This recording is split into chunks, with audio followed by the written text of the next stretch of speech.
बिस्मिल्लाहिर्रहमानिर्रहीम। अस्सलाम वालेकुम फ्रेंड्स। इंग्लिश बोलचाल सबक नंबर 20। इस वीडियो में हम रोज़मर्रा इस्तेमाल के 5 फ़िक्रे शामिल करेंगे। देखते हैं।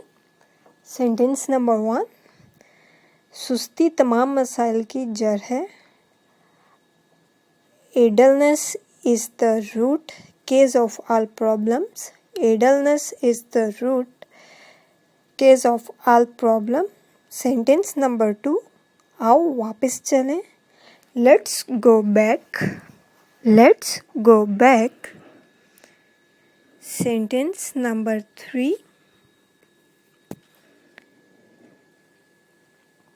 मेरे मामले में ना बोलो। Don't speak in my matter. Don't speak in my matter. Sentence number 4, मैं तैयार हो गया हूँ। I am dressed up. I am dressed up.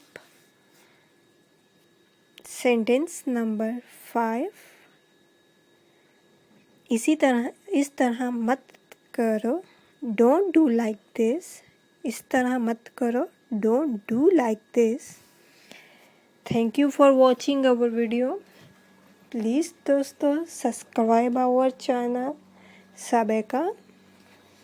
इसके अंदर आपका यूज़ की बहुत सी वीडियोस अपलोड्स की जाती हैं। So please friends subscribe our channel सबेका। अल्लाह हाफिज़।